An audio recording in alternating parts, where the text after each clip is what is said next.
অভয়াকাণ্ডের আবহে নার্সের মৃত্যু, হুগলির সিঙ্গুরে নার্সের রহস্য মৃত্যুর ঘটনা। নার্সিংহোমের মধ্যে উদ্ধার করা হয়েছে ঝুলন্ত দেহ। সকাল থেকে উত্তেজনা সৃষ্টি হচ্ছে গোটা এলাকায়। পুলিশের সামনে বিক্ষোভ দেখাচ্ছে মৃতের পরিবার। নন্দীগ্রামের রায়নগরের বাসিন্দা ওই নার্স 3 দিন আগে নার্সিংহোমে কাজে যোগ দিয়েছিল, এমনটাই অভিযোগ করছে পরিবারের লোকজন।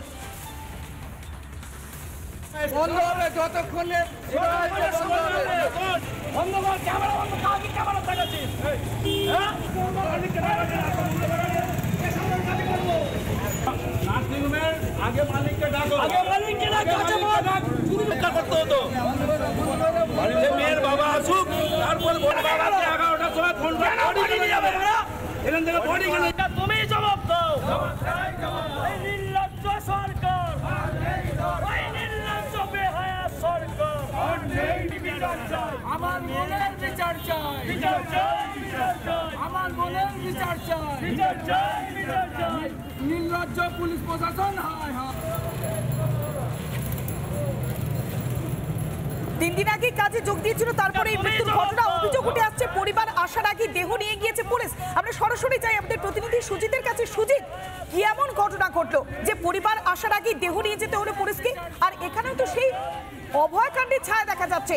পরিবারের লোকজন কি দাবি জানাচ্ছে? প্রাথমিক তদন্তে পুলিশ কি জানাচ্ছে? একাধিক অসঙ্গতি তো। সুজিত,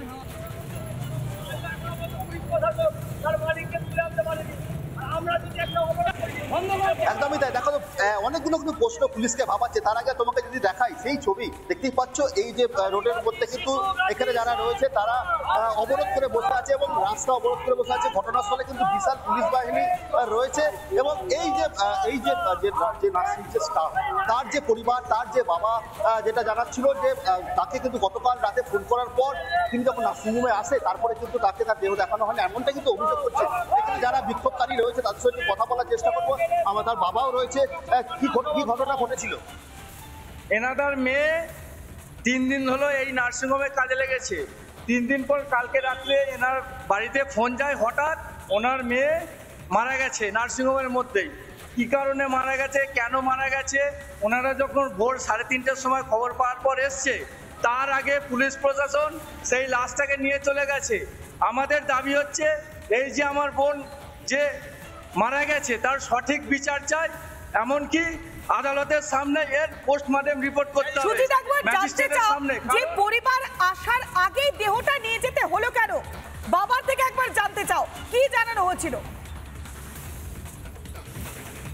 গত রাত্রে 11টার সময়, রাত 11টার সময় আমাকে ফোন করে কর্তৃপক্ষের তরফ থেকে কি খবর, না আমার নাম যাচাই করতে চাইলো। আপনার নাম কি? সুকুমার জানা। আপনি দীপালি জানার বাবা? আমি হ্যাঁ দীপালি জানার বাবা। হ্যাঁ, কি বলছে? না আপনার মেয়ে একটা সমস্যা হয়েছে। কি সমস্যা? না আপনার মেয়ে গলায় দড়ি দিয়েছে। কি কারণে গলায় দড়ি দিয়েছে না সে বলতে পারবো না, তুমি তাড়াতাড়ি সম্ভব আমাদের কাছে এসো।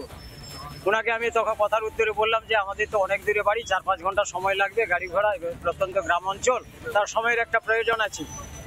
ঠিক আছে, তবে অবশ্যই আমার মেয়ে তো দুর্ঘটনা করেছে, আমাকে যেতে হবে। তা বলার পরে আমি গাড়ি ঠিক করে নিয়ে রাত 3:30টার সময় এসে দেখি না এই নার্সিংহোমের শাটার লাগানো। তা শাটারের কাছে গিয়ে ডাকতে নিয়ে ওদের সিস্টার বেরোলো, বেরিয়ে দরজা খোলার পরে দেখছি যে আমার মেয়ে কোথায়।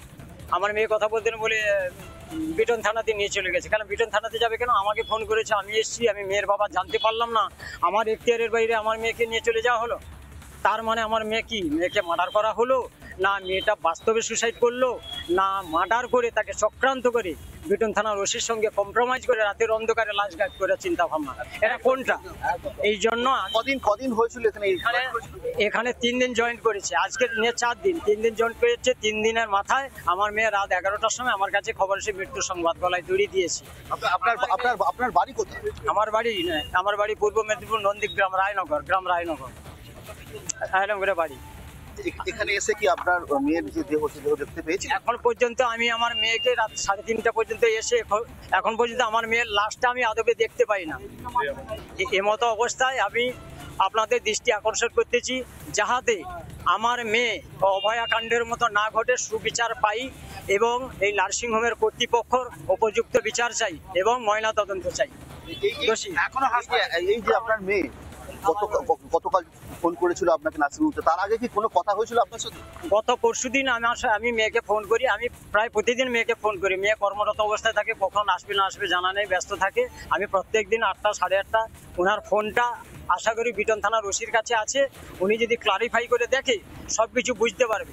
এবং অন্ডি থানার কর্মরত যারা প্রশাসন আছে ওরা বলছে আপনার মেয়ে কি কোনো সমস্যা ছিল? আমি সমস্যা থাকলে মোবাইলে আছে, আর সমস্যা তৈরি করলে আপনারাই করেছেন। আমার মেয়ের মধ্যে কোনো সমস্যা নেই, তার মোবাইল হচ্ছে ডকুমেন্টস। মোবাইল আপনাদের এখতিয়ারে, আমার মোবাইল কথা বলবে। কিন্তু আমার মেয়ে গতদিন এই যে মৃত্যু হলো আপনার মেয়ে, কি মনে করছেন আপনি? এই মৃত্যু অত্যন্ত দুঃখজনক। আমি আশা করব আগামী দিনে কোনো পরিবারের, অসহায় পরিবারের ছেলে মেয়ে যেন এরকম অবস্থায় না পড়ে এবং এই দোষীদের উপযুক্ত শাস্তির জন্য আপনার দেশ থেকে। মৃত্যুটা তো অত্যন্ত দুঃখজনক এবং লক্কারজনক। ওই হসপিটাল কর্তৃপক্ষকে ধিক্কার জানাই এবং প্রশাসন কর্তৃপক্ষকে ধিক্কার জানাই। উনি না জানিয়ে, একজন অভিভাবককে না জানিয়ে বিনা এখতিয়ারে লাশটা রাতের অন্ধকারে নিয়ে যায়। একদমই তাই। দেখো, যারা এখানকার যারা তার বাবা রয়েছে এবং এখানকার যারা স্থানীয় বাসিন্দা রয়েছে তারা কিন্তু বিক্ষোভ দেখাচ্ছে এবং তাদের গলায় দেখতেই পাচ্ছ যে পোস্টার লাগানো রয়েছে, আমার মেয়ের বিচার চাই। সেই যে পোস্টার কিন্তু তারা এই একদমই তাই। সুজিত যে ছবিটা তুলে ধরছে সত্যি অভয় কাণ্ডের ছায়া।